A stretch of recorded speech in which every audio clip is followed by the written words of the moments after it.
क्या है? Joint ventures के मैंने स्टार्ट किए हैं ऑब्जेक्टिव्स, 20 के आसपास ऑब्जेक्टिव्स कराऊंगा मैं आपको, देखता हूं कितना टाइम है हमारे पास। 20 नंबर्स करते हैं ऑब्जेक्टिव्स के।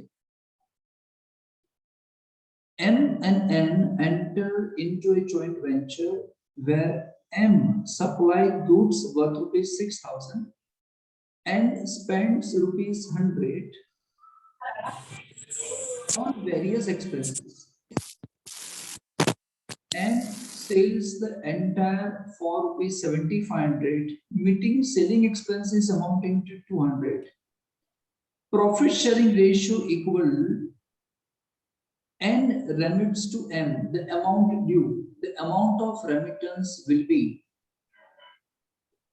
Clear? ये क्वेश्चन था, समझ में आया? The amount of remittance का मतलब क्या? रेमिटेंस का मतलब कितने पैसे भिजवाए होंगे, है ना? मिस्टर एन ने एम को कितने पैसे भिजवाए होंगे? बोलो, क्वेश्चन समझ में आया?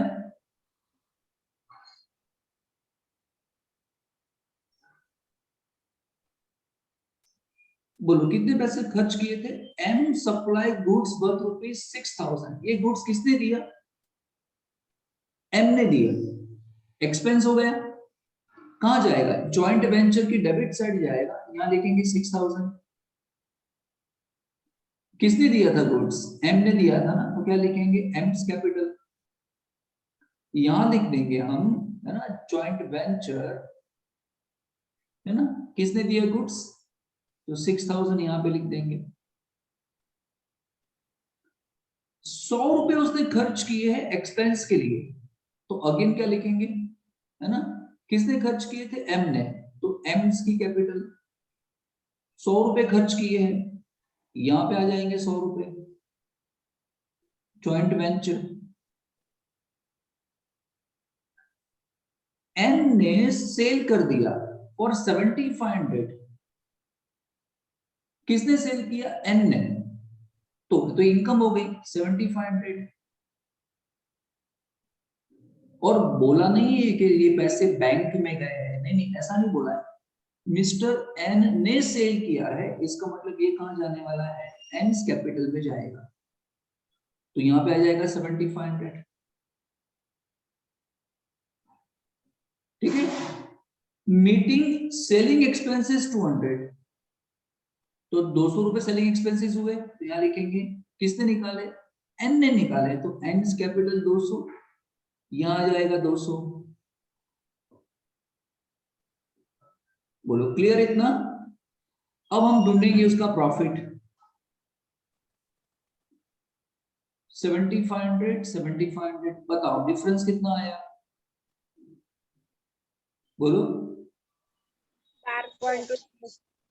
1200। इक्वल रेशियो है ना, इक्वल रेशियो। इक्वल रेशियो मतलब क्या होगा? 600 रुपए 600 रुपए, तो 600 इसको मिलेंगे और 600 इसको मिलेंगे। हेलो, अब मुझे बताओ, एम एम का बैलेंस कितना आ रहा है? यहां पे आ रहा था 6,700।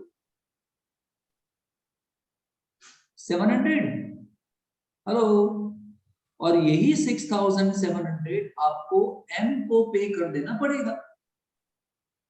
क्वेश्चन क्या पूछा था? क्वेश्चन ये पूछा था कि मिस्टर एन एम को कितने पैसे देगा? एन एम को कितने पैसे देगा? 6,700। बात खत्म। Your answer is a. बोलो, कितने का? A purchase goods costing 42,500, B sold goods costing 40,000 at 50,000.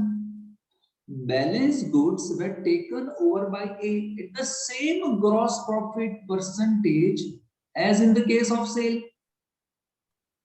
The amount of goods taken over will be, तो goods कितने पे ले गया होगा ये आपको जानना है। एक बात बताओ, टोटल कितना परचेस किया था? बोलो ना, परचेस टोटल कितना किया था ए ने? 42,500। वो हम कहां लिखेंगे? जॉइंट वेंचर की डेबिट साइड लिख देंगे। ए ने परचेस किया था तो क्या लिखेंगे? As capital. फिर क्या हुआ? बी ने इसको बेच दिया। बी ने क्या किया? 40,000 का गुड्स 50 में बेचा। तो ये जो 42,000 था ना, उसमें से 40,000 का गुड्स उसने बेचा कितने में? 50 में। ये उसकी कॉस्ट प्राइस थी और ये इसकी सेलिंग प्राइस है। समझ रहे हो ना? तो इसमें से हमने बेच दिया। बोलो कितने में बेचा? 50 में। किसने बेचा? बी ने। तो हम यहां क्या लिखेंगे? B is capital. Hello. And फिर क्या बोला? Balance goods. ये बैलेंस कितना बाकी बचा? 42,500। 40,000 माइनस कर दिया, कितना बाकी बचेगा? 2,500। ये कौन ले गया? मिस्टर ए ले गए। कौन ले गया? Mister A. कौन सी प्राइस पे? It the same gross profit percentage as in the case of sale. मतलब क्या? उसी प्राइस पे ले गए जिस प्राइस पे अगर हम मार्केट में बेचते। अगर हम मार्केट में बेचते तो हमको कितना प्रॉफिट होता? उसी प्राइस पे मिस्टर ए ले गए। का मतलब क्या? इसका मतलब क्या? सुनो, एक बात बताओ। 40,000 का गुड्स आपने कितने में बेचा था? 50,000। 50,000। तो एक बात बताओ, यहां आपने कितने परसेंटेज प्रॉफिट लिया होगा? कितने परसेंटेज प्रॉफिट लिया आपने? 40,000 का गुड्स 50,000 में बेचे, है ना? तो प्रॉफिट कितना? बोलो। तो 100 रुपए का गुड्स बेचेंगे तो कितना प्रॉफिट होगा? कितने परसेंट प्रॉफिट आएगा? 25%। हेलो। यस। मतलब 25% प्रॉफिट कमाया हमने। इस पे 25% प्रॉफिट कमाया। तो ये 2,500 है ना? 2,500। वो भी 25% प्रॉफिट प्लस कर दो इसके अंदर। 2,500 के 25% प्रॉफिट प्लस करो, कितना आएगा? हेलो। 625 आएगा। तो मिस्टर ए कितने पे ले गया? 2,500।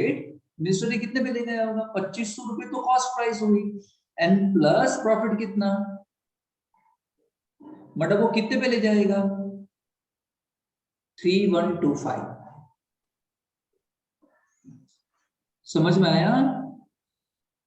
जो बाकी का स्टॉक बचा है 2,500, वो मिस्टर ए कितने पे ले गया होगा? 3,125 पे ले गया होगा। Answer is a. बोलिए।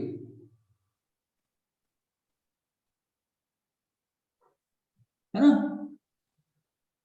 क्वेश्चन नंबर 3 का आंसर क्या है? डी। क्योंकि, है ना, अगर जॉइंट वेंचर में कुछ नहीं करा गया है तो provision of partnership act 1932 apply हो जाता है। चलिए question number 4। Which of the following statement is true in case of separate set of books method of joint venture? Co-ventures contribution of goods is debited to joint bank. Co-ventures contribution in cash is debited in ventures personal account. Discounting of bills receivable is debited to ventures personal account. And contract money received is credited to joint venture account. बोलो कई बात सही है? कौन सी बात सही है बताओ? Yes sir. Yes sir. Question number 4 में आपका आंसर है लास्ट वाला डी। ठीक है? क्योंकि ए में ये एंट्री पास करते हैं, बी में ये एंट्री पास करते हैं, सी में इसको डेबिट करते हैं और पार्ट बी में जॉइंट वेंचर को ही क्रेडिट करते हैं। क्लियर? चलिए आगे बढ़ते हैं। क्या है question 5th, for opening joint bank account in case of separate set of books ventures account will be debited and ventures account will be credited। ये कैसी एंट्री होगी भाई? जॉइंट बैंक अकाउंट ओपन करने के लिए कौन सी एंट्री पास करते थे बताओ ना? Joint bank to ventures account. Exactly, joint bank to ventures, co-ventures. तो ऐसी एंट्री कहां पे है? जॉइंट बैंक को डेबिट करो एंड वेंचर्स को क्या करो? क्रेडिट। Answer is B.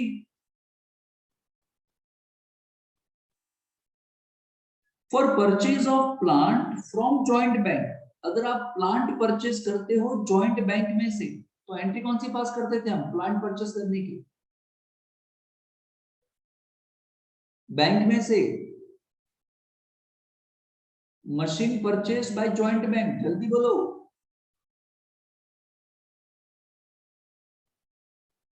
भूल गए ना? Joint venture to joint bank. Joint venture to joint bank, really joint venture account debit to joint bank account is credited, this is the answer। अगर आपको entry आती होगी तो फटाफट काम हो जाएगा। और मैंने for material supplied from own stock, खुद के स्टॉक में से मटेरियल दे तो एंट्री कौन सी पास करते थे आप?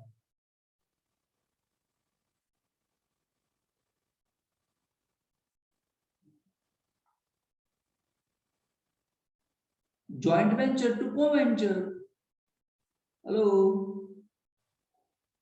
तो आंसर कौन सा? जॉइंट वेंचर टू को-वेंचर, ये एंट्री आनी चाहिए। This is the answer. क्या है क्या? A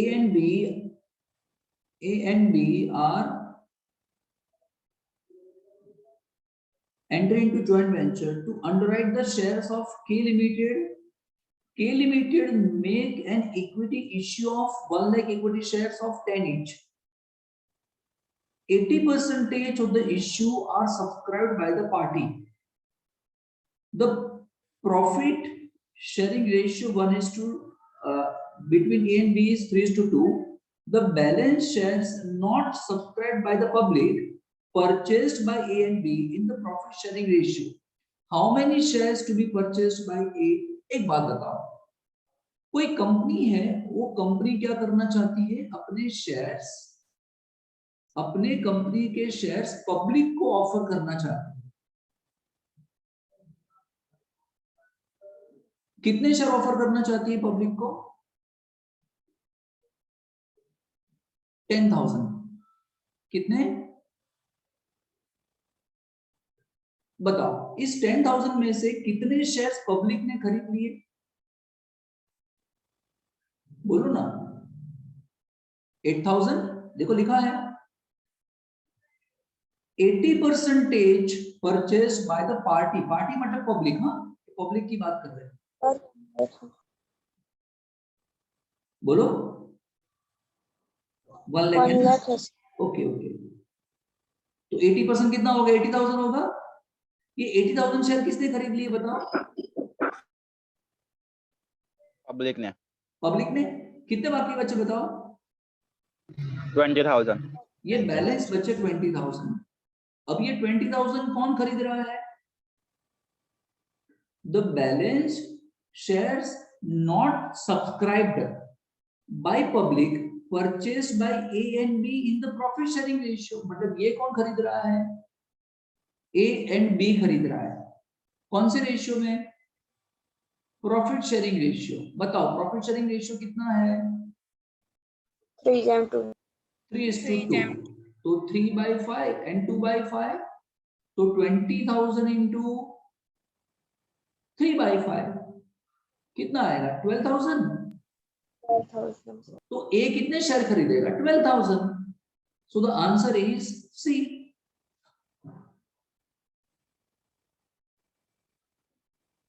बोलो क्लियर? चलिए वेरी गुड। अपने K लिमिटेड अपने शेयर इश्यू कर रही है मार्केट में। पब्लिक को शेयर इश्यू करने जा रही है के लिमिटेड। इक्विटी शेयर्स कितने, 2 लाख के, कितने शेयर्स है, 2 लाख।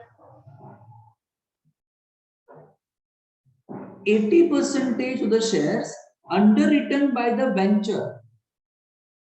अब ये जो वेंचर्स है ना, पार्टनर्स क्या कह रहे हैं कि हम 80% शेयर्स खरीद लेंगे। जाओ, अगर पब्लिक ने जो भी शेयर्स नहीं खरीदे ना, पब्लिक जो भी शेयर नहीं खरीदेगा उसका 80% खरीद लेंगे, जो नहीं खरीदेंगे उसके 80%। या ध्यान से, हाँ, जो नहीं खरीदेंगे उसके 80। 1,60,000 shares purchased by the public. अब मुझे बताओ इसमें से कितना पब्लिक ने खरीद लिया? हेलो, तो कितना बाकी बचा? 40,000। नॉट परचेस किया ना पब्लिक ने।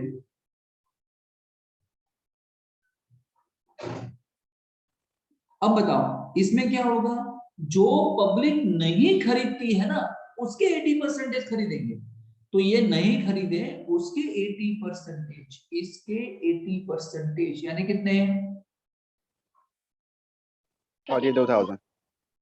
32,000 शेयर खरीद लेंगे पार्टनर्स। जो नहीं खरीदेंगे ना उसके 80% करने के।